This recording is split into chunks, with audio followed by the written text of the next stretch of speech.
Hello everyone and welcome to all on our YouTube channel. और आज की class में हम लोग डेटाबेस और एसक्यूएल दोनों को मिला के 100+ क्वेश्चंस की सीरीज करेंगे। सो विदाउट टाइम वेस्ट करें हम लोग स्टार्ट करते हैं।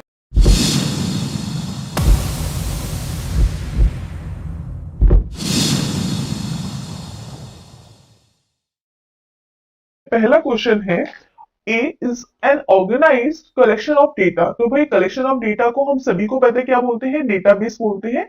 बेसिकली डेटाबेस क्या होता है, collection of all data, collection of all data. अब डेटा क्या होता है, और collection of all raw facts and figure is known as a data. ये बात सभी को पता होगा कि भाई कलेक्शन जो होता है किसी भी रॉ फैक्ट्स एंड फिगर का, उसको हम डेटा बोलते हैं। ठीक है। और डेटाबेस क्या होता है, डेटा का कलेक्शन। अब सेकंड क्वेश्चन की तरफ चलते हैं। Blank is the most, blank देखो, blank is the most popular query language. सबसे ज्यादा मोस्ट पॉपुलर क्वेरी लैंग्वेज कौन सी है भाई, एसक्यूएल। अब बात आती है जो कि रिलेशनल डेटाबेस में यूज होती है, आरडीबीएमएस। आरडीबीएमएस की बात कर रहा है, तो आरडीबीएमएस में एसक्यूएल यूज होती है। एसक्यूएल की फुल फॉर्म क्या होती है, structure query language, structure language of query, structure language, ये तो गलत ही हो गया बिल्कुल। और हमें पता है एसक्यूएल क्या होता है, स्ट्रक्चर क्वेरी लैंग्वेज। देखो क्वेश्चंस आपने अभी तक जितनी भी वीडियोस देखी है उसमें यही आपको समझ में आया होगा अभी तक कि मैं सिंपल से थोड़ा टफ तक जाती हूँ। पहले क्वेश्चन स्टार्टिंग के सिंपल्स होते हैं, फिर मॉडरेट होते हैं, लास्ट में डिफिकल्ट होते हैं। तो स्टार्ट बेसिक से एडवांस की तरफ ही चलते हैं हम लोग हमेशा से ही। तो बस वही रूटीन से ही ये वीडियो है कि वही एक रूल फॉलो हो रहा है, बेसिक से advance. Blank database management system is refer to as a relational model. भाई रिलेशनल देखो, जो डेटाबेस होता है, डेटाबेस मैनेजमेंट सिस्टम, उसमें हमने जब मॉडल्स पढ़े थे तो मॉडल, हम लोगों ने बहुत सारे मॉडल पढ़े थे। हिरारिकल मॉडल मॉडल पढ़ा था, ट्री मॉडल, मतलब क्लासेस, ये सब इस तरीके से हम अपने डेटाबेस को स्टोर करते हैं। लेकिन बोल रहा है कि रिलेशनल मॉडल कहाँ यूज करते हैं, आरडीबीएमएस। जब भी रिलेशनल की बात आए, टेबल की बात आए, तो वहां आपको आरडीबीएमएस पर टिक करना है। एग्जाम्पल ऑफ डेटाबेस देखो, माइक्रोसॉफ्ट, यहां पर आरडीबीएमएस बात नहीं कर रहा। अगर यहां पर आरडीबीएमएस की बात कर रहे हैं, जब भी RDBMS, relational database management system, जब भी आरडीबीएमएस की बात करें तब आप एसक्यूएल या माई एसक्यूएल लगाएंगे। लेकिन यहाँ पे बात किसकी कर रहा है, सिर्फ डेटाबेस की। तो जो माइक्रोसॉफ्ट एक्सेस है वो भी डेटाबेस पर वर्क कर रहा है, ओपन ऑफिस बेस भी वर्क कर रहा है, और माई एसक्यूएल भी वर्क कर रहा है। तो इसका आंसर क्या होगा, all of the above. Confuse नहीं होना, आप ये सोचे कि हमारे सिलेबस में तो माई एसक्यूएल या एसक्यूएल है, तो हम इस पर माइक्रोसॉफ्ट एक्सेस और ओपन ऑफिस बेस पर क्यों क्लिक करें, क्योंकि यहां पर सिर्फ किसकी बात कर रहा है भाई, डेटाबेस की, ना की बात कर रहे हैं रिलेशनल डेटाबेस की। याद रखना, डेटाबेस और रिलेशनल डेटाबेस दोनों में अंतर क्या है, मोस्ट एक ही अंतर है दोनों में कि जो डेटाबेस होता है, डेटाबेस का मतलब हो गया कलेक्शन ऑफ डेटा, जहां पे हमारे स्टोरिंग का तरीका, जिस तरीके से हम अपने डेटाबेस को स्टोर कर रहे हैं, चाहे वो हिरारिकल फॉर्म में करें, चाहे रिलेशन फॉर्म में करें, चाहे एनी अदर फॉर्म में करें। देखिए रिलेशनल डेटाबेस की जब भी बात होगी तो आपको डेटा कहाँ स्टोर करना है, टेबल की फॉर्म में, रिलेशन यानी टेबल। अगला question, database concept has evolve since the. अब देखो जो भी क्वेश्चन मैं कराया करूं, आप एक सेकंड पहले खुद भी सोचा करो। रिलेशन अब क्या बोल रहा है कि भाई जो डेटाबेस है वो कब इवॉल्व हुआ था, हमें पता है भाई 1960 में हुआ था। जो मेरी पहली क्लास थी डेटाबेस की, फर्स्ट क्लास में मैंने बताया था कि 1960 में डेटाबेस का इवॉल्व हुआ था। क्वेश्चन नंबर 7 की तरफ चलते हैं। A database management system is a software package with a computer program that controls. भाई जो डेटाबेस मैनेजमेंट सिस्टम है वो क्या करता है, database management system is a software package. वो सॉफ्टवेयर का पैकेज होता है क्योंकि वो डेटा का पैकेज होता है, प्रोग्राम का पैकेज होता है, कंप्यूटर प्रोग्राम दैट कंट्रोल, किसको कंट्रोल करने का काम करता है, तो भाई क्रिएशन और मेंटेनेंस और यूज ऑफ डेटाबेस। तो ये सारे ऑल ऑफ दी अबव। तो इसकी एक तरह से जो एडवांटेज है डेटाबेस मैनेजमेंट सिस्टम की, कि भाई वो हमें टेबल वगैरह क्रिएट करने के लिए यूज हो रहा है, उसको मेंटेनेंस हम यूज कर पा रहे हैं अपने डेटाबेस को, तो सारे ही इसके एडवांटेज है।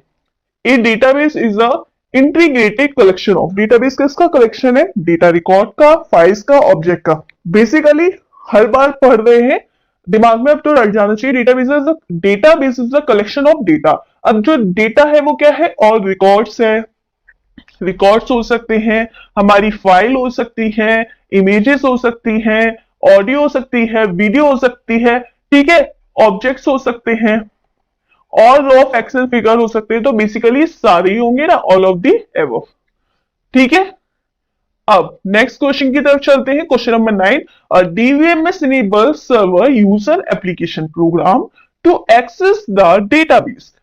क्या बोल रहा है भाई, डीबीएमएस यानी database management system enable server user application program to access. तो यूजर एप्लीकेशन, भाई देखो, सेम डेटाबेस को यूज करने के लिए यूज करते हैं ना, जो यूजर है वो अपने सेम डेटाबेस को यूज करेगा ना, कोई भी यूजर प्रोग्राम है वो इनेबल किसको करेगा, अपने सेम डेटाबेस को, ठीक है। क्वेश्चन नंबर 10 की तरफ चलते हैं। Data can be organise in two. तो डेटा, हम अभी यहां पे आरडीबीएमएस की बात नहीं हो रही है। तो जब भी आरडीबीएमएस की बात हो, यानी आपको टेबल, रिलेशन ये सारे टर्म याद करने हैं। लेकिन यहां बात किसकी हो रही है, सिर्फ डेटा की। तो यहाँ पे डेटा हम कैसे ऑर्गेनाइज करते हैं, फ्लैट फाइल में भी कर सकते हैं और रिलेशनल में भी कर सकते हैं। तो option number C, both A and B इसका करेक्ट आंसर होगा। अगले क्वेश्चन की तरफ चलते हैं, question number 11। Data store in a single table is known as. जो जब डेटा हमारी सिंगल टेबल में स्टोर हो तो उसको हम फ्लैट फाइल बोलते हैं। यही मल्टीपल टेबल में स्टोर हो तो उसको हम रिलेशनल बोलते हैं। अगले क्वेश्चन की तरफ चलते हैं, question number 12। Data is store a multiple table. देखो अभी मैंने बताया लास्ट क्लास में, अभी मैंने बताया था जस्ट 11 क्वेश्चन में कि जब डेटा को सिंगल टेबल में स्टोर करते हैं तो उसको हम फ्लैट फाइल बोलते हैं, लेकिन जब डेटा को मल्टीपल टेबल्स में स्टोर करते हैं तो उसको हम रिलेशनल बोलते हैं। तो ऑप्शन नंबर सी इसका करेक्ट होगा। सॉरी, इसका ऑप्शन सी करेक्ट नहीं होगा, इसका ऑप्शन बी करेक्ट होगा। मैंने अभी बताया मल्टीपल टेबल में जब डेटा को स्टोर करते हैं तो उसको रिलेशनल बोलते हैं, वही सिंगल में स्टोर करते हैं तो उसको हम फ्लैट फाइल बोलते हैं। इतना याद रखिएगा, ठीक है। Question number 13। Blank are dedicated computer that hold the actual database and run only DBMS and related software। भाई क्या बोल रहा है, आर ब्लैंक आर ऐसा क्या है जो dedicated computers that hold actual database को होल्ड करता है और run only DBMS and related, DBMS से रिलेटेड सॉफ्टवेयर को जो रन करने के काम आता है। भाई वो सीधी सी बात है, डेटाबेस सर्वर होता है। बहुत सिंपल क्वेश्चन है ये तो, ठीक है। क्वेश्चन नंबर 14 की तरफ चलते हैं। What is the advantage of database. जब मैंने आपको डेटाबेस की बेसिक क्लास बताई थी तो मैंने आपको ये कुछ चीजें बताई थी कि रिड्यूस डेटा रिडंडेंसी को करता है। डेटाबेस से हमें फायदे क्या है कि भाई रिडंडेंसी को रिड्यूस कर देता है। शेयरिंग ऑफ, हमें जब एक जगह से दूसरी जगह पर अपने डेटा को शेयर करना होता है तो उसके लिए भी यूज किया जाता है, डेटा इंटीग्रिटी के लिए भी यूज किया जाता है। तो ऑल ऑफ दी एबव इसका करेक्ट आंसर होगा। अगले क्वेश्चन की तरफ चलते हैं, question number 15। When the same piece of data is stored in two or more location, it is called। जब एक या क्या बोल रहा है, same piece of data, same data हो स्टोर इन टू और मोर, जब एक या एक से ज्यादा लोकेशन पे हमारा सेम डेटा स्टोर होता है तो उसको हम क्या बोलते हैं, डेटा रिडंडेंसी। जब एक या एक से ज्यादा जगह पर, प्लेसेस पर हमारा डेटा स्टोर होता है तो उसको हम डेटा रिडंडेंसी बोलते हैं। Is it clear. Blank prevents creating multiple copy of in the database. Multiple copy database में जो क्रिएट करता है उसको हम डेटा रिडंडेंसी। अभी मैंने क्वेश्चन नंबर 15 में यही वाली बात बोली थी कि जब मल्टीपल डेटा की कॉपी क्रिएट होती है उसको प्रिवेंट किसके द्वारा किया जाता है, तो उसको डेटा रिडंडेंसी के द्वारा, यानी मल्टीपल कॉपी आ रही है, अब इसको हमें प्रिवेंट करना है। ये कॉन्सेप्ट हमें बताता है डेटा रिडंडेंसी। अब क्वेश्चन देखो, question number 17 means the data accurate and consistent in the database. क्या बोल रहा है, डेटा एक्यूरेट एंड कंसिस्टेंट। जब डेटा की कंसिस्टेंसी एक्यूरेसी की बात होती है, यानी वो टर्म हम कहां पढ़ते हैं, डेटा इंटीग्रिटी में, ठीक है। मल्टीपल कॉपी वाला टर्म जब भी आए रिडंडेंसी याद रखो। एक्यूरेट कंसिस्टेंट वाला जब डेटा का टर्म आए तो उसे इंटीग्रिटी से रिलेटेड याद करो, ठीक है। Question number 18। Only authorised user should allow to access the database. भाई क्या बोल रहा है भाई, ओनली ऑथराइज्ड यूजर, क्या अलाउ कर सकता है डेटाबेस को, and their identity should be authorise using a user name and password. जैसे फेसबुक अगर आप ओपन करते हो तो उसमें आपको आप ऑथराइज हो या नहीं हो वो कैसे चेक करता है, आपके यूजर नेम और पासवर्ड से। या फिर आप अभी कोई भी फॉर्म वगैरह ओपन करते हो तो वो आपको कैसे चेक करता है, आपके यूजर नेम और पासवर्ड से। तो ये क्या है बेसिकली, ये क्या है, सिक्योरिटी। ये हमारी डेटा सिक्योरिटी की बात की जा रही है, तो data security. Option number C. Question number 19 देखते हैं। Database management system DBMS automatically take care for, किसको टेक केयर करता है भाई, डेटाबेस है, डेटाबेस मैनेजमेंट सिस्टम, तो बैकअप और रिकवरी करेगा ही करेगा। तो ऑप्शन नंबर 20 का करेक्ट आंसर होगा। क्वेश्चन नंबर 20 देखते हैं। ब्लैंक क्या बोलता है भाई, blank prevent multiple mismatching copy. अब मल्टीपल कॉपी की बात है, जब भी मल्टीपल कॉपी की बात आ जाए, अब आगे पढ़ते हैं, प्रिवेंट कर रहा है ऑफ सेम डेटा टाइप, एक ही डेटा टाइप में से, and only valid data will be added in the database. देखो जब मल्टीपल कॉपी की बात हो, प्रिवेंट करने की बात हो, तो डेटा रिडंडेंसी, सीधी सी बात, डेटा रिडंडेंसी हो रही है। अब क्या बोल रहा है कि same data in a database and only valid data be added in the database. मतलब मल्टीपल कॉपी में से हमें एक कॉपी ऐड करनी है डेटाबेस में, यानी बहुत सारी चीजों में से हमें एक पर्टिकुलर चीज चाहिए जो हमें इन्फॉर्म जिसकी हमें जरूरत है। तो ये हो गया डेटा कंसिस्टेंसी की बात। जब मल्टीपल में से एक की बात की जाए डेटा की तो वो डेटा कंसिस्टेंसी, लेकिन जब मल्टीपल की बात की जाए तो वो डेटा रिडंडेंसी। ये टर्म आपको याद रखने, इनको कंफ्यूज करके क्वेश्चन पूछ रहेगा। क्वेश्चन सिंपल है, लैंग्वेज घुमाएगा बस। अगला देखो भाई, बोल रहा है इन अ टेबल, टेबल यानी रिलेशन, किसमें पढ़ते हैं भाई, आरडीबीएमएस और एसक्यूएल में। ठीक है, represent a set of information with the same structures in every row. तो भाई जब रो की बात हो तो वो रिकॉर्ड और टपल दोनों, बोथ ए एंड बी। ठीक है, ये मैं क्लासेस में जब थ्योरी पढ़ाई थी डीबीएमएस की तो मैं ये बहुत अच्छे से क्लियर कर चुकी हूँ, एक एक चीज को दो दो बार बताया मैंने।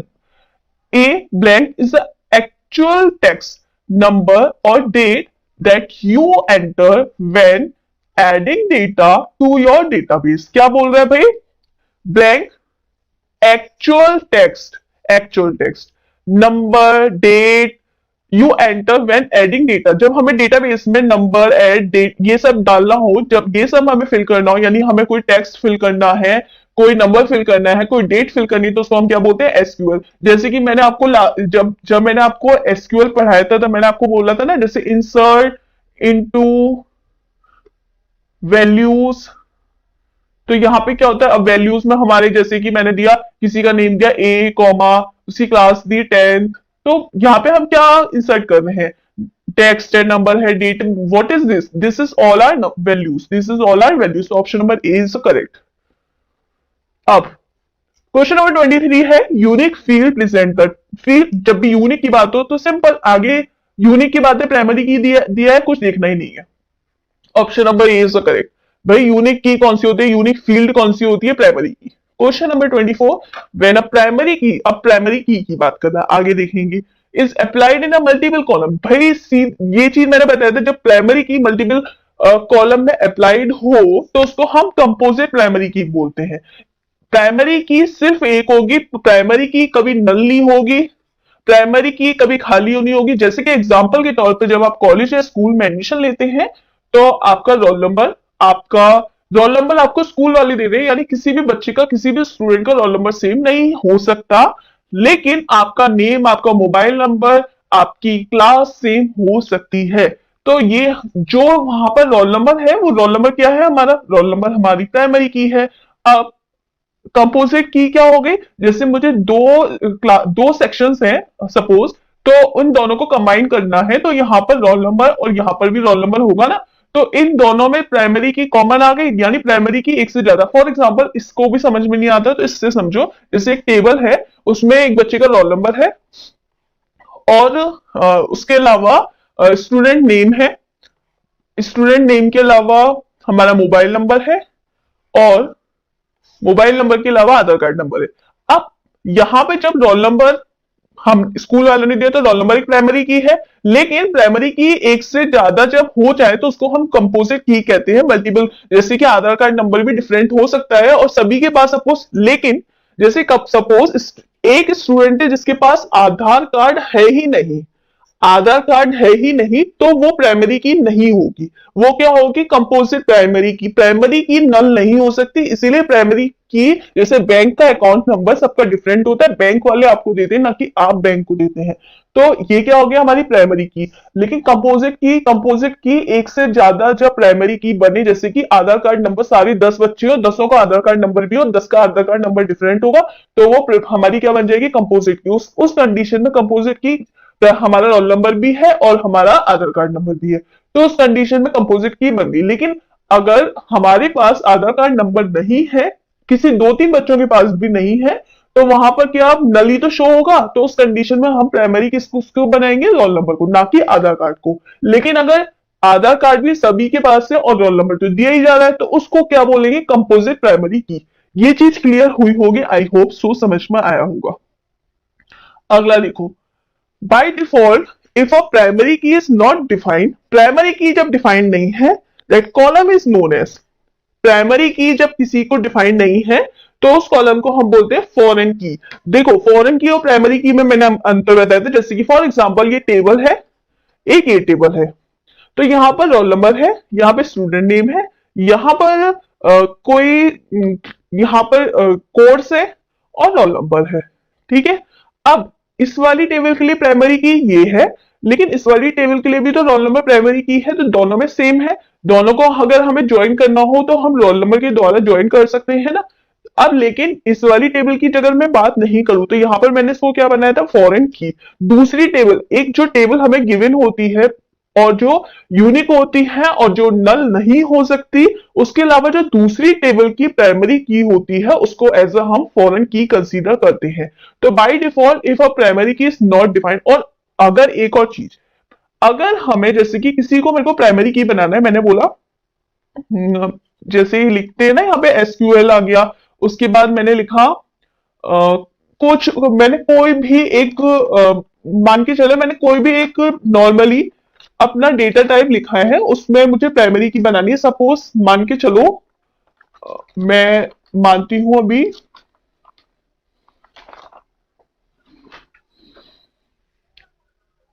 सपोज मैंने माना एड्रेस, एड्रेस और एड्रेस सबका डिफरेंट है, मान के चलती हूं, तो मैंने एड्रेस को प्राइमरी की बनाना है। तो एड्रेस क्या है? मुझे वेर केयर, और मैं इसमें 50 लिखती हूँ, और इसको बना दिया मैंने प्राइमरी की। ठीक है। तो प्राइमरी की एड्रेस बन गया। सिमिलरली अगर मुझे एड्रेस, मेरे को रोल नंबर बनाना है, तो मैंने रोल, और रोल के आगे मैंने लिखा इंटीजर, और इसके आगे मैंने लिख दिया प्राइमरी की। तो ये मेरा रोल नंबर क्या बन गया? प्राइमरी की। ठीक है। अगर मैंने ये प्राइमरी की नहीं लिखा और कोई भी हमारी जो वैल्यूज है, जैसे कि मैंने एक टेबल बनाने के लिए student name, roll number, father's name, mother's name और क्लास, ये सारी चीजें दी है, लेकिन अब वहां पर स्टूडेंट का नेम भी कॉमन हो सकता है, फादर्स नेम भी कॉमन हो सकते हैं, 2 सिबलिंग एक क्लास में पढ़ सकते हैं। तो अगर हमने वहां पर प्राइमरी की किसी को नहीं बनाया है, खुद से प्राइमरी की हम लोग खुद बना रहे हैं, अगर हमने प्राइमरी की नहीं बनाया है, कंसीडर नहीं किया है, तो बाय डिफॉल्ट जो प्राइमरी की होता है वो एज अ फॉरेन की ट्रीट होता है। अगर हमने यहाँ पर प्राइमरी की इसको नहीं लिखा होता, तो बाय डिफॉल्ट हमारा जो रोल नंबर होता वो एज अ फॉरेन की ट्रीट किया जाता। क्लियर? जैसे कि मैंने बताया था कि यहाँ पर रोल नंबर और इधर रोल नंबर, तो ये वाला रोल नंबर हमने ऑलरेडी डिफाइन किया हुआ है कि ये प्राइमरी की है, पर ये वाला रोल नंबर हमने डिफाइन नहीं किया, तो ये क्या है? एज अ फॉरेन की। फॉरेन की अगर हम किसी को प्राइमरी की नहीं बनाते हैं, तो और वो यूनिक होता है और नॉट नल होता है, तो बाय डिफॉल्ट उसको कंसीडर क्या किया जाता है? एज अ फॉरेन की। ठीक है। क्लियर हुआ भाई? समझ में आया होगा ये बात आपको, आई होप, मैं ऐसी आशा करती हूँ कि आप सभी को ये चीजें समझ में आ रही होगी। और सेशन अच्छा लग रहा है तो वीडियो को लाइक करना ना भूलें, ज्यादा से ज्यादा शेयर करें, चैनल को सब्सक्राइब करें। आगे देखते हैं क्वेश्चन नंबर 26 की तरफ। ब्लैंक की can store multiple same record in a table. भाई, ऐसे की जो मल्टीपल क्या है, क्या बोल रहा है? Multiple same record in a table. Multiple same record in a table, जो जब किसी भी किस एक सेकेंड, क्या बोल रहा है? जब मल्टीपल मल्टीपल ऐसी की जो store multiple same record in a table, अभी बताया, जस्ट अभी क्लियर किया कि जैसे यहाँ पे रोल नंबर है, स्टूडेंट नेम है, यहाँ पे कोर्स है, यहाँ पे रोल नंबर है, तो क्या है मल्टीपल स्टोर्स। अब इसमें एक और कुछ हो सकता है, आईडी हो सकती है, तो एक से ज्यादा हमारी एक ही टेबल में यूनिक जो कीज है वो क्या हो सकती है, वो हो सकती है फॉरेन की। क्लियर? आपको थ्योरी में मैं ये सारी चीजें क्लियर कर चुकी हूं। जिन लोगों को ये चीजें नहीं समझ में आ रही हो, आप लोग वीडियो का लिंक डिस्क्रिप्शन बॉक्स में है, आप लोगों को थ्योरी वाला पोर्शन प्लीज देख लीजिएगा। ठीक है, अगला क्वेश्चन देखते हैं। The relationship between two tables where one table has one record and another table has a many record. तो भाई एक से वन टू मैनी बात कर रहा है रिलेशनशिप की, तो one to many, simple. Question number 28, SQL stands for Structure Query Language. Question number 25.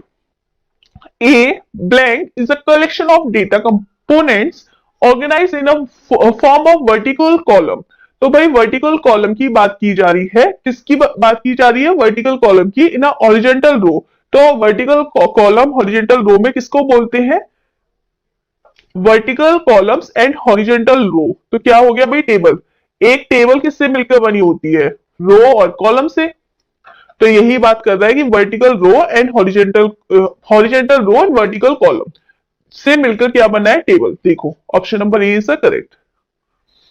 Question number 30, a row also call record, और भाई रो को रिकॉर्ड बोलते हैं और क्या बोलते हैं? टपल। ये चीज हम बहुत बार कर चुके हैं, एक रो को हम रिकॉर्ड या टपल बोलते हैं। अगला, you can create tables in a database using wizard SQL both. भाई हाँ, डेटाबेस को जब हमें टेबल क्रिएट करनी है तो हम विजार्ड और एसक्यूएल दोनों से कर सकते हैं, लेकिन यहां पर हमारी आरडीबीएमएस की बात नहीं हो रही है। अगर आरडीबीएमएस की रिलेशन की बात होती तब हमें आंसर लगाना होता है एसक्यूएल, लेकिन यहाँ पर सिर्फ डेटाबेस की बात हो रही है, तो हमारा wizard and SQL both A and B are correct. Clear हुआ? ये समझ में आया होगा, आई होप आपको। अगला क्वेश्चन देखते हैं। Blank are the basic building block of database. Basic building block database को क्या बोलते हैं? टेबल बोलते हैं, ये सभी को पता है। अगला क्वेश्चन देखते हैं 33, blank are used to define the type of data with that will be stored in a database. भाई डेटाबेस में स्टोर क्या होता है? डेटा टाइप्स स्टोर होते हैं, ये तो कॉमन सी बात है। ठीक है, अगला क्वेश्चन देखते हैं। Question number 34, what are the different type of data type available in OpenOffice Base. तो ओपन ऑफिस बेस में किस तरीके के डेटा टाइप स्टोर होते हैं? न्यूमेरिक टाइप, भाई हाँ, नंबर हो सकता है हमारे, इंटीजर हो सकते हैं, अल्फा न्यूमेरिक टाइप हो सकते हैं, बाइनरी टाइप, डेट हो सकती है हमारी डीओबी, और बाइनरी टाइप हो सकते हैं। तो all of the above is the correct answer. Question number 35 की तरफ चलते हैं। बोल रहा है blank types are used to describing numeric value of for the field used in a table in database। numeric के लिए numeric type। ठीक है, तो ऑप्शन नंबर ए इसका करेक्ट आंसर होगा। क्वेश्चन नंबर 36 की तरफ चल 35, देखो दो बार लिख गया है 35 न्यूमेरिक टाइप। 36 की तरफ चलते हैं। Blank data type can store 0 और 1। तो 0 1 5 बूलियन, जब भी 0 और 1 की बात हो रही है तो वो बूलियन हो गया कि 0 या 1। ठीक है, अगला 37 क्या बोल रहा है? डिफरेंट न्यूमेरिकल डेटा टाइप, भाई बूलियन हो सकता है। जब देखो इंट इसमें भी दिख रहा है, इसमें भी दिख रहा है, तो इंट क्या है? Tiny int, small int, big int, integer, ये भी इंट के भी टाइप है, tiny int, small int, big int, integer. Int को हम इंटीजर भी लिख सकते हैं। बूलियन ये भी हमारा न्यूमेरिकल डेटा टाइप है, क्योंकि यहाँ पे 0 या 1 होते हैं। तो ये क्या है? All of the above. हमें न्यूमेरिकल डेटा टाइप पूछ रहा था ना, numerical data type Boolean, int और फ्लोट, ये सब बूलियन न्यूमेरिकल डेटा टाइप है, लेकिन यहाँ पर हमारे इंट के भी टाइप कर दे रहा है, big int, small int, टिनी int, ये सब। अगला क्या बोल रहा है भाई? अगला बोल रहा है हमसे data type can store UTF-8 character in a database. तो भाई देखो, ये देखो क्वेश्चन ध्यान से। यूटीएफ का मतलब क्या हो गया? Universal coded Unicode transformation format. UTF का मतलब क्या हो गया? Unicode transformation transformation, format. ठीक है, अब ये यूनिकोड क्या होता है, ये सभी को पता है। यूनिकोड क्या होता है, यूनिवर्सल कोडेड कैरेक्टर सेट। ये क्या करता है, हमारे ये ऑल डेटा, जितने भी डेटा कोड हैं उन सबको इनकोड करने का काम कर रहा है। कौन कर रहा है, यूटीएफ, यूनिकोड ट्रांसफॉर्मेशन फॉर्मेट। ये हमारे जितने भी करेक्टर हैं उन सबको एनकोडिंग करने का काम होता है। अब ये हमारे करेक्टर कौन से हो सकते हैं भाई, लॉन वेर केयर भी करेक्टर है हमारा, केयर भी, तो both A and B is the correct answer. अगला क्वेश्चन देखते हैं, क्वेश्चन नंबर 39। Is the case sensitive data type. भाई केस लॉन्ग वेर केयर तो केस सेंसिटिव नहीं है, क्योंकि ये एज इट इज लिखा जाता है। वेर केयर भी केस सेंसिटिव नहीं है। अब यहां पे देखो केस सेंसिटिव, केस सेंसिटिव का मतलब हो गया जहां पर हम ये केस सेंसिटिव का बेसिकली मतलब हो गया जहां पर small letter, capital small, hash, at the rate, ये सारी चीजें मिक्स हो जाए, वो केस सेंसिटिव है। कि भाई केस सेंसिटिव डेटा टाइप क्या, देखो यहां पर हमारे केस सेंसिटिव, तो option number B is the correct answer, varchar space ignore case. ठीक है, अब क्वेश्चन नंबर 40 की बात कर लेते हैं। Blank data types in database can used for storing photos, music, video and any format. तो भाई देखो, न्यूमेरिक डेटा टाइप में हम नंबर्स फॉर्मेट स्टोर कर सकते हैं, बाइनरी टाइप में हम 0 1 स्टोर कर सकते हैं, डेट और टाइम में हम डेट और टाइम फॉर्मेट स्टोर कर सकते हैं, बट अल्फा न्यूमेरिक टाइप में हम अल्फा न्यूमेरिक वैल्यू यूज कर सकते हैं। लेकिन बाइनरी टाइप में हम सारी चीजें स्टोर कर सकते हैं बाइनरी, क्योंकि ये नंबर को भी 0 1 में कन्वर्ट कर देगा, फोटोज को भी 0 1 में कन्वर्ट कर देगा, म्यूजिक, ऑडियो, वीडियो, इंटरनली हमारा कंप्यूटर, हमारी जो मशीन लैंग्वेज है वो सभी को 0 1 में कन्वर्ट कर रही है, यानी बाइनरी फॉर्म में समझ रही है। तो जो बाइनरी डेटा टाइप है वो हमारी photos, music, video, any file format के लिए यूज किया जाता है। Is it clear? Question number 41 की तरफ चलते हैं। क्वेश्चन नंबर 41 बोल रहा है Which data type is used to storing date and time? तो डेट एंड टाइम के लिए जब हमें डेटा टाइप स्टोर यूज करना हो तो डेटा टाइप होता है वो टाइम स्टैम्प। देखो डेट के लिए डेट एंड टाइम के लिए टाइम, लेकिन अगर हमें डेट और टाइम बोथ यूज करना हो किसी डेटा टाइप में, तो किसी डेटाबेस में, तो उसके लिए डेटा टाइप यूज करते हैं टाइम स्टैम्प। क्लियर हुआ? अगला ब्लैंक, अगला बोल रहा है table is a collection of data element that are organized using vertical and horizontal model। तो vertical and horizontal, vertical मतलब कॉलम, कॉलम कहाँ है, इधर और इधर। अब देखो बोल रहा है हॉरिजेंटल मॉडल मतलब रो, तो हॉरिजेंटल यहाँ पे कॉलम कॉलम है, तो ये तो गलत हो गया। Option number A is the correct answer, क्योंकि यहाँ पे हॉरिजेंटल मतलब रो एंड वर्टिकल मतलब कॉलम, तो ये डेटा मॉडल कौन सा हो गया, horizontal and row data model. Clear? Question number 43 की तरफ चलते हैं। A is blank is the collection of data values of specific type, one for each row of the table. देखो भाई ये हो गया, कॉलम की बात कर रहा है कि हर एक रो के लिए एक स्पेसिफिक वैल्यू देते हैं, तो वो हर एक रो के लिए स्पेसिफिक वैल्यू जो देंगे वो हम कॉलम में तो देंगे। तो ये यहां पर हो गया option number A. Question number 44 बोल रहा है in a table a blank represent a single data item.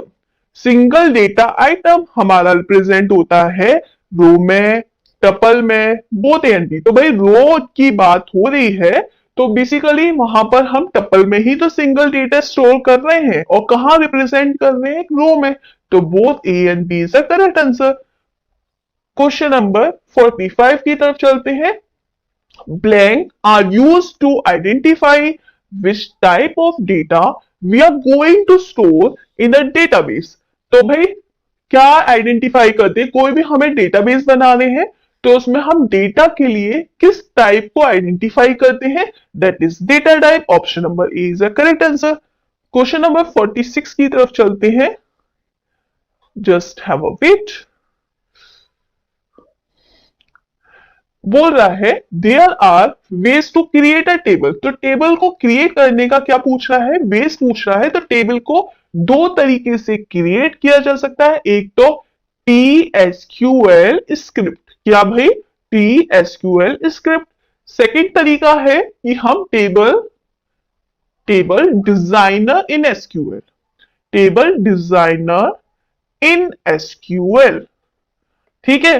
तो अगर हमें टेबल को क्रिएट करना है तो हम दो तरीके से कर सकते हैं, एक तो टेबल एसक्यूएल स्क्रिप्ट के माध्यम से, एक डिजाइनर के माध्यम से। Is it okay? Question number 47 की तरफ चलते हैं। क्वेश्चन नंबर 47 बोल रहा है field properties can are set in both blank and blank. तो यहां पर है length and default values, length and entity. तो भाई जब फील्ड की बात हो रही है तो लेंथ की बात हो रही है, एंड अब यहाँ पे क्या, field properties can be set in both. तो यहाँ पर अगर हमें कोई लेंथ देनी है तो हम वो भी दे सकते हैं, अदरवाइज वो डिफॉल्ट वैल्यू एंटर हो जाएगी। यानी लेंथ तो हो गई होगा, field properties can be set in both the length and default value, या both the length and entity. Entry, हम कोई भी एंट्री दे सकते हैं, अगर हम एंट्री नहीं देंगे तो बाय डिफॉल्ट वो अपने अकॉर्डिंग ले लेगा। तो इसका ऑप्शन नंबर सी करेक्ट हो जाएगा। क्वेश्चन नंबर 48 की तरफ चलते हैं। अब देखो क्वेश्चन नंबर 48 में बोल रहा है by default the length of the numerical data type. तो बाय डिफॉल्ट डेटा टाइप की लेंथ होती है 10 होती है, ये चीज याद रखिएगा कि by default numerical data type की लेंथ कितनी होती है, 10। क्वेश्चन नंबर 49 क्या बोल रहा है, if the user does not specify a value of field while putting the values into a table, blank values can be assigned। ये हमें पता है कि क्या बोल रहे हैं, does not specify the value। अगर हम कोई किसी भी टेबल में वैल्यू नहीं देंगे, किसी भी फील्ड में वैल्यू नहीं देंगे, तो बाय डिफॉल्ट वो डिफॉल्ट वैल्यू अपने अकॉर्डिंग ले लेगा। तो बाय डिफॉल्ट वो अपने अकॉर्डिंग वैल्यू ले लेगा, ये आप सभी को पता है ऑलरेडी। क्वेश्चन नंबर 50 की तरफ चलते हैं। हमारे 50 क्वेश्चन कंप्लीट हो चुके हैं और 50 प्लस 100 प्लस क्वेश्चंस की सीरीज है, तो अभी हमारे ऑलमोस्ट 50 प्लस क्वेश्चंस और बचे हैं। Blank means to arrange the data in either ascending order and descending order. तो भाई असेंडिंग या डिसेंडिंग ऑर्डर में हम क्या करते हैं भाई, शॉर्टिंग करते हैं। ऑप्शन नंबर 20 का करेक्ट आंसर होगा। अब थोड़ा फास्ट मोड में करेंगे। क्या बोल रहा है भाई, blank is used to maintain accuracy and consistency of a data in a relationship। Accuracy और कंसिस्टेंसी की बात है तो भाई क्या हो गया, रिफरेंशियल इंटीग्रिटी। तो इंटीग्रिटी की बात होती है जब भी हम एक्यूरेसी और कंसिस्टेंसी की बात करते हैं तो वो मतलब इंटीग्रिटी, और यहाँ पे क्या है, रिफरेंशियल इंटीग्रिटी। क्लियर हुआ? अगला क्वेश्चन देखते हैं। अगला क्वेश्चन क्या बोल रहा है भाई, question number 52, in base data can be linked between two or more table with the help of। Data किन के द्वारा हेल्प, हम जब दो टेबल को ऐड करते हैं, ज्वाइन करते हैं, तो ये तो हमें सबको पता है फॉरेन की और प्राइमरी की। जब दो हमारी, यहां पर भी हमने रोल नंबर को एज अ प्राइमरी की कंसीडर किया है, यहां पर भी हमने रोल नंबर को एज अ प्राइमरी की कंसीडर किया है, तो इन दोनों को हम आपस में ज्वाइन कर सकते हैं। उसके अलावा अगर हमने यहाँ पर प्राइमरी की कंसीडर नहीं किया है इसमें, तो ये बाय डिफॉल्ट फॉरेन की हो जाता है, और ये बाय डिफॉल्ट, ये तो बाय डिफॉल्ट फॉरेन की हो जाएगा। कंसीडर करने पर प्राइमरी की बनता है, कंफ्यूजन दूर करो, कंसीडर करा प्राइमरी की, कंसीडर नहीं किया फॉरेन की। पहली टेबल में जो प्राइमरी की है दूसरी टेबल में सेम लेके वो फॉरेन की बना लेती है। दोनों में कंसीडर नहीं किया तो दोनों में फॉरेन की, दोनों में कंसीडर किया तो दोनों में प्राइमरी की, एक में कंसीडर किया एक में नहीं किया तो पहली वाली के लिए जो प्राइमरी की है दूसरी वाली के लिए जो वो फॉरेन की बन जाएगी। क्लियर? तो दोनों को जो हमें दो टेबल को आपस में जोड़ना है तो हम प्राइमरी की और फॉरेन की दोनों के माध्यम से जोड़ सकते हैं। तो both A and B are the correct. Clear? अगला देखते हैं क्वेश्चन नंबर 53 की तरफ चलते हैं। अगला क्वेश्चन देखो, ऐसे क्वेश्चन पढ़ने में थोड़े टफ होते हैं लेकिन करने में बड़े आसान होते हैं। उसकी क्वेश्चन, एक सेकेंड, क्वेश्चन नंबर 53 पूरा आ जाए, इसको हम थोड़ा सा बढ़ा लेते हैं। ठीक है, देखो इंटीग्रिटी के बारे में बोल रहा, भी बताए थे। Referential integrity help to avoid, क्या अवॉइड करता है, if you want to add a record in the related table and if there is no associated record available in the primary key table. सही बात है। क्या मतलब कह रहा है, जो इंटीग्रिटी है वो हेल्प करती है, क्या अवॉइड करती है। If you want to add a record, अगर हम रिकॉर्ड को ऐड कर रहे हैं रिलेटेड टेबल में there is a no associated record in available primary key. अगर कोई रिकॉर्ड नहीं है और हमें ऐड करना है तो ये हमें अवॉइड करती है, मतलब रोकती है हमें। ठीक है। उसके बाद changing value in a primary if there are any dependent record in a related table. Primary key को चेंज करने में भी हेल्प करती है कि भाई हम यहाँ पर ऑलरेडी कुछ मैच हो रहा है तो हम चेंज कर सकते हैं। Deleting record from a primary table if there are matching relate any matching record available है ना एसोसिएट टेबल। अगर कोई हम लोगों को प्राइमरी की में यूनिक और नल नहीं होना चाहिए, लेकिन अगर कहीं ना कुछ ना कुछ मैच हो रहा है तो वो उसको डिलीट करने का भी काम करती है, उसको डिलीट करने का काम करती है। थर्ड में ये बोल रहा है उसको चेंज करने का काम करती है, उसको अवेलेबल रिकॉर्ड को एसोसिएट करने का काम करती है। तो basically all of the above is the correct answer. Option number D इसका करेक्ट आंसर होगा। क्वेश्चन नंबर 54 की तरफ चलते हैं। क्वेश्चन नंबर 54 कह रहा है the connection and association between two और मोर टेबल इज नोन एज। तो दो से ज्यादा टेबल का जो कनेक्शन है या एसोसिएशन है उसको हम क्या बोलते हैं? क्वेश्चन नंबर बोलता है उसको हम क्या बोलते हैं? रिलेशनशिप बोलते हैं। उसको हम क्या बोलते हैं भाई? Relationship.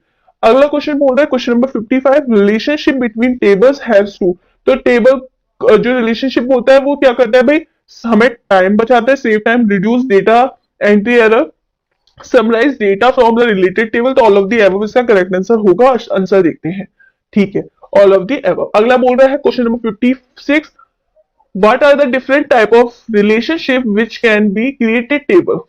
Different type of relationship which can be created. तो वन टू वन होता है, वन टू मैनी होता है, मैनी टू वन होता है, मैनी टू मैनी होता है, ऑल ऑफ द अबव। ये हम सबको पता है रिलेशनशिप कितने टाइप की होती है। क्वेश्चन नंबर 57 देखते हैं is the relationship where both the table must have a primary key. जब दोनों टेबल में प्राइमरी की है तो उसका जो रिलेशनशिप बनेगा तो वन टू वन होगा भाई। प्राइमरी की दोनों में एक एक होगी तो उसका रिलेशनशिप वन टू वन होगा। तो ऑप्शन नंबर ए इसका करेक्ट आंसर होगा। अगला question blank is the in the relationship one of the must have a primary column. तो क्या बोल रहा है? Blank is this relationship one of them must have a primary की। दोनों में से एक क्या है भाई? प्राइमरी की है। तो प्राइमरी की के लिए क्या है? दोनों में से एक है तो एक में एक प्राइमरी की, दूसरे में मैनी। तो यहाँ पे दोनों में से या तो वो वन टू मैनी होगा या मैनी टू वन होगा। तो ऑप्शन नंबर 20 का करेक्ट आंसर होगा। अगला आंसर देखते हैं इसका, ऑप्शन नंबर 20। ठीक है, क्वेश्चन नंबर 59 करते हैं।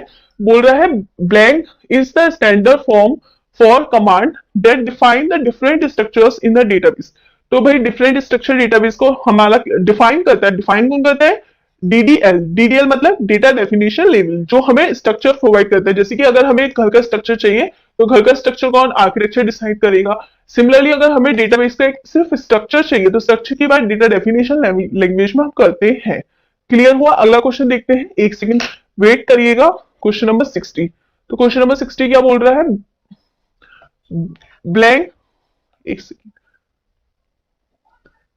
Blank A blank is a language that enables the user to access the manipulate data in the database। तो मैनिपुलेट करने के लिए, यानी मैनिपुलेट का मतलब ये तो मैं सारी चीजें बता चुकी। मैनिपुलेशन, जहां मैनिपुलेट की बात की जाए यानी हमें कोई एडिशन करना है, डिलीशन करना है, अपडेट करना है, तो वहां पे डीएमएल का यूज करते हैं। क्लियर हुआ? अगला क्वेश्चन देखते हैं, अगले क्वेश्चन की तरफ चलते हैं। 61 क्वेश्चन नंबर।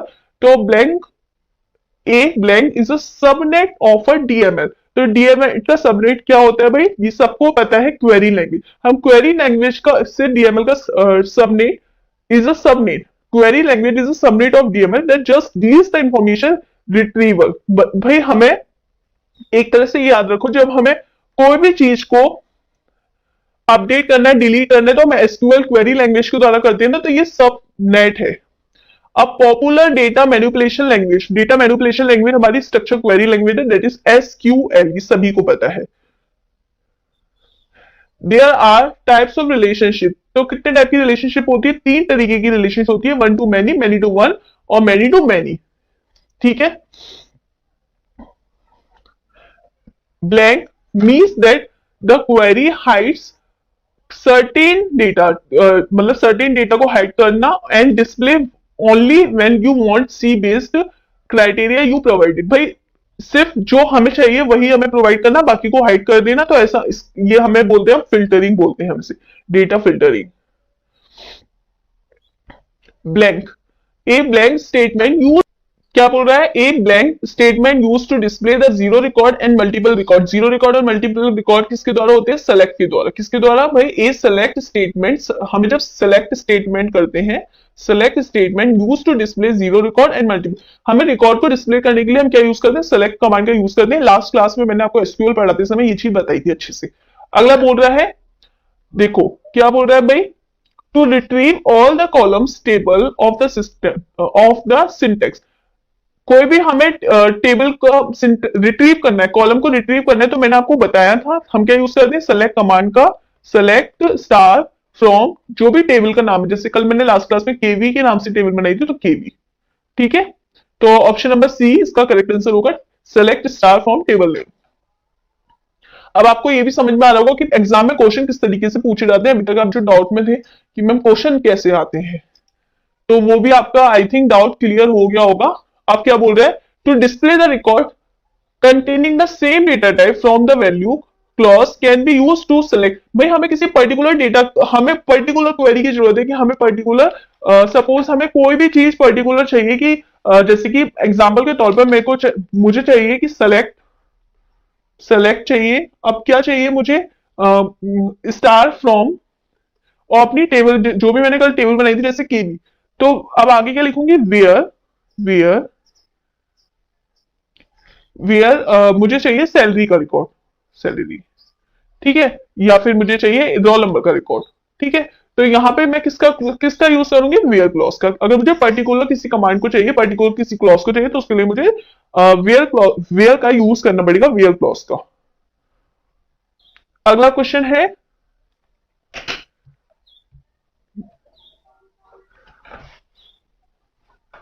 एक सेकंड रुकिएगा।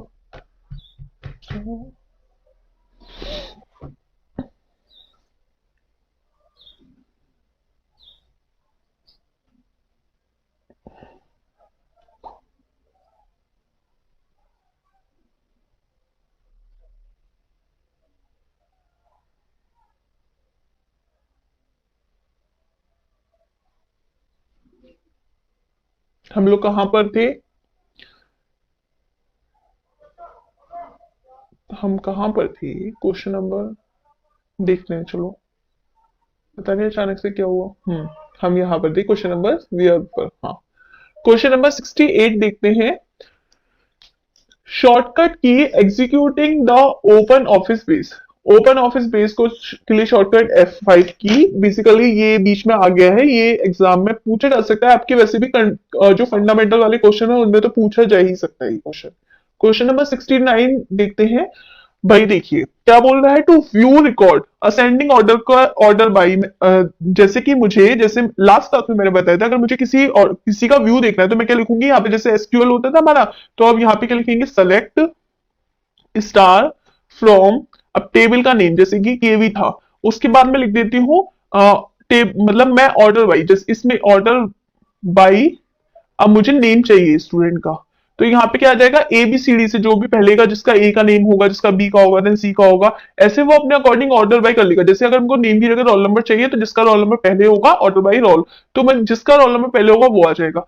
अगर मुझे यहाँ पर डिसेंडिंग या असेंडिंग ऑर्डर, बाय डिफॉल्ट ये जो ऑर्डर बाई है वो असेंडिंग ऑर्डर में दिखाता है। अगर मुझे डिसेंडिंग ऑर्डर में चाहिए तो मैं क्या लगाऊंगी, एक कमांड होती है ऑर्डर बाई की बाद, ऑर्डर बाई, जैसे मैंने लिखा ऑर्डर बाई रोल, उसके बाद आप लास्ट में लिखेंगे DESC, डिसेंडिंग ऑर्डर में। तो यहां से सारी जो पहले सपोज किसी का नाम जेड से, तो वो पहले आएगा, वाई से उसके बाद, तो डिसेंडिंग ऑर्डर में आएगा। बाई डिफॉल्ट अगर हम कुछ भी नहीं लिखते तो ऑर्डर बाई जो भी होता है हमारे रोल में, जो हमें नाम से चाहिए कि हमें पूरी टेबल में से पर्टिकुलर उन्हीं की लिस्ट चाहिए। जैसे मुझे सिटी है तो जिसकी ऑर्डर बाई मैंने लिखा सिटी, तो जिसकी सिटी का नाम पहले होगा वो पहले आएगा।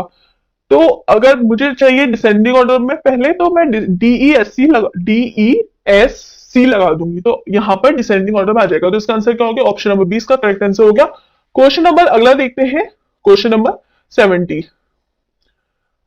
क्या बोल रहा है, statement is use to modify record. तो भाई मॉडिफाई करने के लिए हम अपडेट का यूज करते हैं, ये बात अब सभी को पता होगी। क्वेश्चन नंबर 71 देखते हैं, syntax is update the statement. तो अपडेट स्टेटमेंट के लिए हम कौन से सिंटेक्स का यूज करते हैं, देखो क्वेश्चन नंबर अपडेट, देखो अपडेट टेबल नेम, जो भी टेबल का जैसे मैंने यहाँ पे केवी था, उसके बाद सेट कॉलम नेम और वैल्यू, जो भी वैल्यू देनी है वो वेयर कंडीशन। तो ऑप्शन नंबर ए इसका करेक्ट आंसर होगा। ये चीजें नहीं समझ में आ रही होंगी तो एसक्यूएल की प्रोग्रामिंग की जो वीडियो है वो आप ओपन करके देख लीजिए, आपको चीजें क्लियर हो जाएंगी। क्या बोल रहे हैं भाई, helps to user systematically store information from the database. Systematically database को स्टोर करना है तो उसका क्या होगा, ऑप्शन नंबर ए फॉर्म। तो ऑप्शन नंबर ए इसका करेक्ट आंसर होगा, ये सिस्टमेटिकली हमारी इंफॉर्मेशन को स्टोर करेगा। क्वेश्चन नंबर 73 देखते हैं। A blank enables the user to view the enter and change the data directly database objects such as tables। तो क्या हो गया, फॉर्म। फॉर्म का ये चीज आप याद रखिएगा, आप टेबल मत लगा दीजिएगा। फॉर्म का मतलब जब हमें डेटाबेस के ऑब्जेक्ट्स को चेंज करना हो, उनमें व्यू करना हो, तो यहाँ पर हम किसका यूज करते हैं, फॉर्म का। ठीक है, क्लियर हुआ। तो यहाँ पर आप कंफ्यूज नहीं होंगे, आप क्या टिक करेंगे, फॉर्म के ऊपर।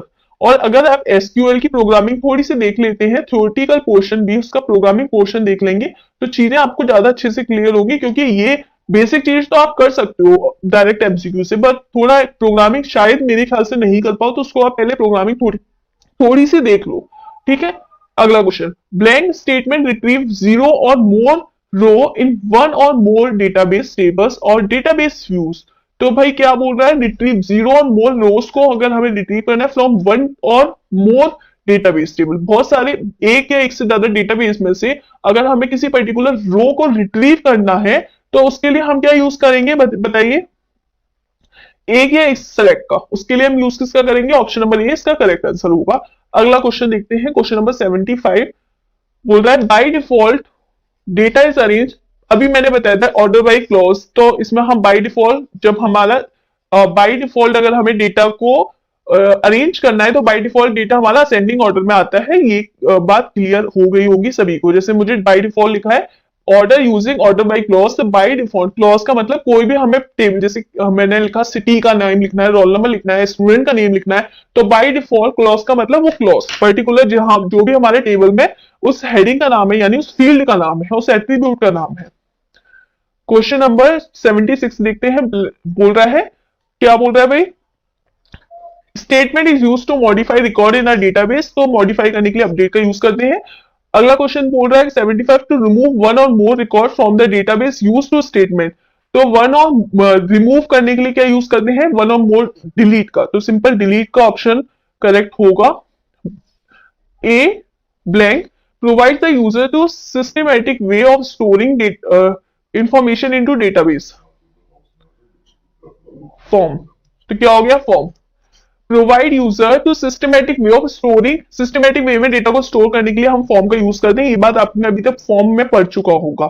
79 will help use to display summarize data from the database. Database को पूरे को समराइज करना है, व्यू करना है, उसको ऑर्गेनाइज वे में लगाना है। यहाँ पे क्या आएगा, उसका report. To create a form you need to select the form. हमें फॉर्म क्रिएट करने के लिए फॉर्म का सिलेक्ट किसको करेंगे भाई, फॉर्म को। A helps to collect the specific information from the pool of data of database. तो भाई हमें पूल बनाने के लिए किसका, जैसे कि हमें मुझे पूछना है कि आपसे कोई क्वेश्चन, यही क्वेश्चन पूछना है, इसका पूल बनाना है कि ये सही है, ये सही है, ये सही है, तो मैं इसको किसका यूज करूंगी, क्वेरी का। अगला क्वेश्चन है question number 82 is use to display summary of data. जब डेटा की पूरी समरी आए तो उसको हम रिपोर्ट की तरह बनाएंगे। ठीक है, अगला बोल रहा है are interface which is user interface, मतलब यूजर इंटरेक्ट करे, इंटरफेस क्रिएट करना है, हमें किसको बनाना है, यानी ये सब टर्म की बात कर रहे हैं, फॉर्म को बनाना है। Data from multiple table are store, data multiple table में मतलब वो डेटाबेस में स्टोर है।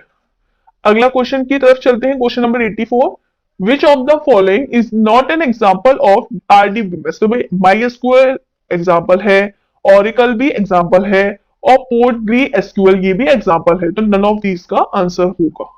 क्वेश्चन नंबर 85 बोल रहा है विच of the following symbol is use. भाई कोई भी हम स्टेटमेंट लिखते हैं, जैसे मैंने लिखा select star from KV address, select star from, मेरे पास टेबल है केवी, तो यहाँ पर मैं एंड में के यूज कर रही हूँ सेमी कॉलन का। ठीक है, तो ये बात आपको समझ में आई होगी। मैंने ये बोला भी था लास्ट क्लास में कि प्रोग्राम के लास्ट में हम किसका यूज लगाते हैं, सेमी कॉलन को। अगर हमने सेमी कॉलन हर लाइन में लगाया यानी वो एरर आ जाएगा या हमारा उसी टाइम वो रन हो जाएगा। Identify the odd one out reference to the database MySQL. तो भाई डेटाबेस माइस्क्यूएल में ऑड वन बताना है, कैरेक्टर भी होता है, वेरकेर भी होता है, स्ट्रिंग और इंटीजर। तो भाई देखो, कैरेक्टर है, वेरकेर है, इंटीजर है, स्ट्रिंग है, लेकिन ऐसे नहीं लिखा जाएगा। तो उसको ये ऑप्शन हमारा ऑप्शन नंबर सी गलत हो चुका है। अगला क्वेश्चन देखते हैं, वेट करिएगा। Question number 87, which of the following is the fixed length data type. तो फिक्स्ड लेंथ डेटा टाइप क्या हो गया, कैरेक्टर। इसमें हमारी फिक्स्ड हो गया, यानी इतनी ही आ सकती है, इससे ज्यादा नहीं आ सकती। फिक्स्ड लेंथ डेटा टाइप हमारा कैरेक्टर। वेरकेर हमारा फिक्स्ड लेंथ डेटा टाइप नहीं होगा। अगला, विच of the following variable length data type. तो लेंथ के हमारे कैरेक्टर भी है, वेरकेर भी है, बोथ होगा, ऑप्शन नंबर सी।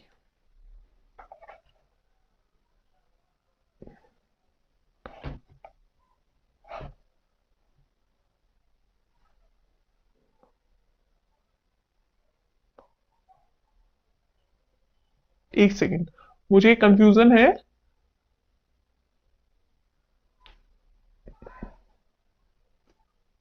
इसमें बोल रहा है कि वेरिएबल लेंथ डेटा टाइप, तो कैरेक्टर भी है, वेरकेर भी है। अब ये बोथ होना चाहिए, लेकिन इसका आंसर ये आ रहा है। ये आप मुझे कमेंट सेक्शन में बताइएगा, ये मेरे लिए डाउट है। मेरे अकॉर्डिंग ऑप्शन नंबर सी होना चाहिए, आप लोग इसको बता सकते हैं। मेरे अकॉर्डिंग सी होना चाहिए, लेकिन आंसर शीट में बी दिया है, तो आप लोग उसको देखिए और रीजन भी मुझे बताइएगा, ठीक है। या फिर अगर मुझे समझ में आएगा तो मैं आपको नेक्स्ट वीडियो में शॉर्ट वीडियो की तरह इसको दे दूंगी। देखो, बोल रहा है करेक्टर, जो करेक्टर टाइप होता है वो क्या लिखता है भाई, ये तो सभी को पता होगा, 256 करेक्टर, यानी 0 से 255। तो ऑप्शन नंबर सी इसका करेक्ट आंसर होगा। अगले क्वेश्चन की तरफ चलते हैं, question number 90, varchar specify the character data type length N. तो भाई इसका क्या होगा, कुड बी वैल्यू फ्रॉम 0 से 655, 0 से 65535, 0 से 655 और 5536, या 0 से 56। तो 0 से 65535 ये याद रखिएगा, क्योंकि इसकी जो टोटल लेंथ होती है वो 65536 होती है। तो ये कितने करेक्टर ले सकता है, 0 से 65535। ठीक है, कहने का मतलब क्या है, कहने का मतलब ये है कि जो वेरकेयर होता है, वेरकेयर की मतलब जो करेक्टर होता है वो तो हमारा 0 से 255 होता है, लेकिन जो वेरकेयर होता है वो हमारी इतनी लेंथ ले सकता है, इतने डेटा टाइप मैक्सिमम ले सकता है। क्लियर, इतने करेक्टर, यानी इतने करेक्टर हम उसमें एक बार में ऐड कर सकते हैं।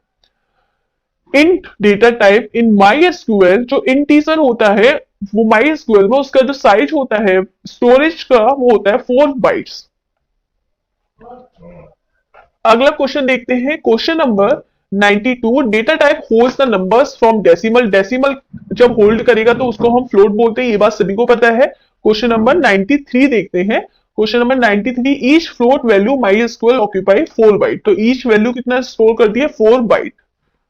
क्वेश्चन नंबर 94 है, default format of data, data date, default, हमें कोई डेट को मेंशन करना है तो उसका डिफॉल्ट फॉर्मेट क्या है भाई, पहले सबसे लास्ट में डेट, देन मंथ और देन ईयर। तो ऑप्शन नंबर ए।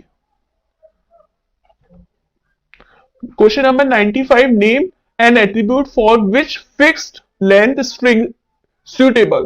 तो भाई फिक्स लेंथ, भाई देखो फिक्स लेंथ, अगर हमारा किसी बच्चे का नाम है तो नाम, किसी स्टूडेंट का नाम है तो नाम की जो लेटर है स्ट्रिंग के वो हम डिफाइन नहीं कर सकते। किसी का 3 में भी हो सकता है राम, किसी का बहुत सारे, किसी का 7 में भी हो सकता है जैसे मेरा ही है, ठीक है, और किसी का उससे ज्यादा में भी हो सकता है। हम फुल नेम देखेंगे तो एड्रेस भी किसी का छोटा सा हो सकता है, किसी का बहुत बड़ा हो सकता है। सिटी भी हो सकती है किसी की, 2 3 4 5 लेटर में आ जाए, किसी की सिटी का नेम भी बड़ा होगा। तो हमारा पिन कोड है जो पर्टिकुलरली,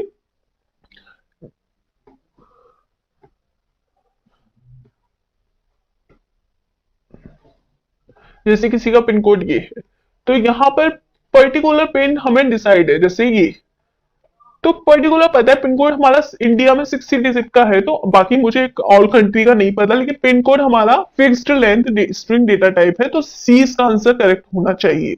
हाँ, सी इसका आंसर करेक्ट है। अगला क्वेश्चन देखते हैं। क्वेश्चन नंबर भाई किसी एक आध क्वेश्चन में मुझे भी डाउट हो सकता है, मुझे एक क्वेश्चन में डाउट है, मैं अगर मुझे क्लियर होगा तो मैं कमेंट सेक्शन में आपको एक अलग से बता दूंगी, टेलीग्राम पे भी बता दूंगी, यूट्यूब पे भी बता दूंगी, और अगर आपको मेरे से पहले क्लियर होता है तो आप लोग भी मुझे बताइएगा। ठीक है, बिल्कुल मुझे भी हो सकता है। आर सर्टेन मैं आपको गलत बताने मैं कोशिश करती हूँ, मैं गलत नहीं बताऊँ, मुझे भी डाउट होता है तो मैं भी क्लियर कर देती हूँ। हाँ, उस वाले क्वेश्चन में मुझे डाउट था, आप बता सकते हैं। Are certain types of restriction on the data value that attribute can value।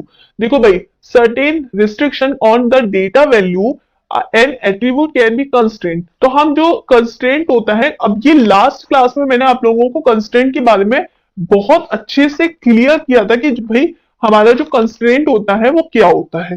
तो आप लोग देख सकते हैं data value attribute we have certain data type restrictions होता है कंस्ट्रेंट लगाने में, कि यही आएगा भाई। Question number 97, which of the following is not a constraint of SQL. तो भाई देखो, प्राइमरी की भी होती है, फॉरेन की भी होती है, और यूनिक होता है कंस्ट्रेंट, लेकिन कंस्ट्रेंट हमारा कभी कैंडिडेट की नहीं हो सकता, क्योंकि कैंडिडेट की हमारी एक से ज्यादा भी हो सकती है और जरूरी नहीं है वो यूनिक हो, पहली बात, और नल भी हो सकती है। The column which can B which can, वैसे तो कैंडिडेट की 99.99% यूनिक होती है, बट नल नहीं हो सकती। The column which is uniquely identify each record in the table, हम यूनिक आइडेंटिफाई करना हो ईच रो में, तो हम उसके आगे क्या लगाते हैं भाई, प्राइमरी की। अब कहोगे फॉलोइंग की, लेकिन फॉलोइंग की बाय डिफॉल्ट बन जाती है, हम नहीं लगा रहे, लेकिन अगर हमें लगानी है, हमें आइडेंटिफाई करनी है, तो उसके लिए हम प्राइमरी की लगाते हैं, और अगर नहीं लगाएंगे तो वो बाय डिफॉल्ट फॉलोइंग की बन जाएगी, बट इसमें बोल रहे हैं लगाते हैं। The column which refer to value, the column which refers to the value of an attribute define primary key table is called। तो भाई प्राइमरी की को डिफाइन करता है टेबल में, तो उसको हम क्या बोलते हैं, क्वेश्चन ये बोल रहा है हमसे, तो उसको हम बोलते हैं फॉरेन की। जब हम प्राइमरी की को एक मतलब column which refers to the value of attribute defined as primary key another table, एक टेबल की प्राइमरी की दूसरी टेबल की क्या बन जाती है, अगर हमने डिसाइड नहीं किया तो उसको बन जाती है वो फॉरेन की। ये बात क्लियर हो गई होगी अब तक, सबको ये चीज समझ में आ गई होगी। क्वेश्चन नंबर 100 देते हैं, value which automatically appears the column as soon as we enter new record. तो उस वो बन जाती है भाई, अगर हमने कोई वैल्यू में as soon as we enter new record, तो वो डिफॉल्ट वैल्यू बन जाती है। मतलब हम लोगों ने डिसाइड नहीं किया कि वो प्राइमरी की है, फॉरेन की है, value automatically appears in a column as soon as we enter a new record. हम न्यू रिकॉर्ड बनाते हैं किसी टेबल में, तो ऑटोमेटिकली वो जो हमारी वैल्यू है वो क्या बन जाती है, डिफॉल्ट वैल्यू। अगला क्वेश्चन देखते हैं, question number 101, which of the constraint ensure that column will cannot be null। Column null नहीं होगा, उसके लिए हम नॉट नल का यूज करते हैं, कि कभी भी वो नल नहीं हो सकता, खाली नहीं हो सकता, तो उसके लिए हम नॉट नल का यूज करते हैं। अगला बोल रहा है क्वेश्चन नंबर, एक सेकेंड, थोड़ा पता नहीं क्या प्रॉब्लम आ रही है, एक सेकेंड रुकिएगा, वेट।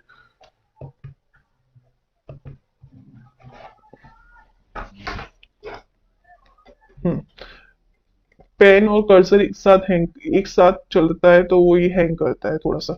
उस दूसरे सॉफ्टवेयर को इंस्टॉल करूंगी, तब थोड़ा अपडेशन मांग रहा है। आप ये देखो, हाँ क्वेश्चन देखो, statement is use to create a database. Database को क्रिएट करने के लिए क्रिएट डेटाबेस का यूज करते हैं। हम लोगों ने लास्ट क्लास में पढ़ाई था कि डेटाबेस को क्रिएट कैसे करते हैं। भाई एसक्यूएल की कम से कम 2-3 वीडियो देख लो, कितना टाइम लगता है, अच्छे से कर लोगे पेपर में। मानते हो पाइथन आपके लिए नया है, पर एसक्यूएल तो पुराना है ना, तो एसक्यूएल तो कर ही सकते हो easily. Right a command create a database stock in my SQL. Stock in my SQL के लिए हमें अगर कमांड करना है, जैसे हमें स्टॉक लिखना है माई एसक्यूएल में, तो कमांड के लिए किसका यूज करेंगे, तो अगर हमें क्रिएट अ डेटाबेस का नाम डालना है तो क्या बोलेंगे, create database stock, create databases ऐसे ही लगाएंगे, क्रिएट स्टॉक नहीं। तो ये हमारा ऑप्शन नंबर बी करेक्ट होगा। अगर मुझे किसी सारे डेटाबेस को देखना है, मेरे कंप्यूटर में सारे डेटाबेस है, तो उसके लिए मैं यूज करती हूँ शो डेटाबेसेस बेसिस। यहाँ पे अब ये यही गलती कर देते हो, इन दोनों में एक जैसे है, बस यहाँ पे एस का अंतर है, तो आप ये लगा के आओगे, लेकिन आंसर ये ऑप्शन नंबर बी। यहाँ पे आप एक ही तो डेटाबेस क्रिएट कर रहे हो, तो उसके लिए क्रिएट डेटाबेस, और जो आपको दिया हुआ है वो स्टॉक। क्वेश्चन नंबर 104 बोल रहा है blank command that list names all tables within a database. List names all tables within a database. All tables हमें दिखानी है, मतलब देखनी है, जितनी भी टेबल है हमारे डेटाबेस के अंदर वो अगर हमें देखनी है तो हम किसका यूज करेंगे, ये बोल रहा है। तो शो टेबल पहला ऑप्शन है शो टेबल का, दूसरा ऑप्शन है शो टेबल, दूसरा ऑप्शन है शो टेबल। देखो टेबल्स और एस, यहाँ पे फिर आ गया confusion, show all table, show all table. अगर हमें सारी टेबल को शो करना है, सारी डेटाबेस को शो करना है, अभी बताया था शो डेटाबेसेस, सारी टेबल को शो करना है तो शो टेबल्स ना कि शो टेबल। अगर क्रिएट करना है तो क्रिएट टेबल ना कि टेबल्स। तो यहाँ पे ऐसे ही इसका भी आप कहोगे मैम इंग्लिश थोड़ी, इंग्लिश पढ़ा रही हो, नहीं इंग्लिश नहीं पढ़ा रहे, हम पढ़ा तो एसक्यूएल ही रहे हैं, लेकिन जो गलतियां आप एग्जाम में करके आओगे वो हम बता रहे हैं कि वहां आप थोड़ा सा कंफ्यूज हो गए, तो उसके लिए ध्यान रखो अभी से। विच ऑफ द फॉलोइंग कमांड, देखो आपको पढ़ सब लेंगे, बस ये छोटी छोटी गलतियां है ना वही सिलेक्शन दिला देंगी, वही सिलेक्शन रुकवा देंगी। तो बस हमें जब पता है कि ये चीज गलती एग्जाम में जानबूझ के ऐसे क्वेश्चन पूछेगा फंसाने के लिए, याद रखिएगा। तो which following command is use to open the database we use, भाई डेटाबेस को अगर हमें यूज करना है, कोई हमारा डेटाबेस हम यूज करें, पहले हम सबसे पहले show command use, show database use कर रहे हैं कि हमें देखना है भैया डेटाबेस कितने हैं। अब उनमें से हमें पर्टिकुलर किसी डेटाबेस को यूज करना है तो हम यूज कमांड यूज करते हैं। ऑप्शन नंबर बी इसका करेक्ट आंसर होगा। आई होप ये वीडियो आपको अच्छी लगी हो। अगर आपको ये वीडियो अच्छी लगी तो लाइक कर दें और शेयर बटन पर क्लिक करके ज्यादा से ज्यादा लोगों तक इस वीडियो को पहुंचाएं, ताकि उनको भी ये इन्फॉर्मेशन मिल पाए। और यदि अभी भी आपने हमारे चैनल को सब्सक्राइब नहीं किया है तो चैनल सब्सक्राइब कर दें और बेल आइकन को दबाना ना भूलें, क्योंकि बेल आइकन अगर आप दबाएंगे तो आने वाले टाइम में जितनी भी नई इन्फॉर्मेशन, नई वीडियो आएंगी तो सबसे पहले आपके पास नोटिफिकेशन आ जाएगी। मिलते हैं एक नई वीडियो के साथ, एक नए टॉपिक के साथ।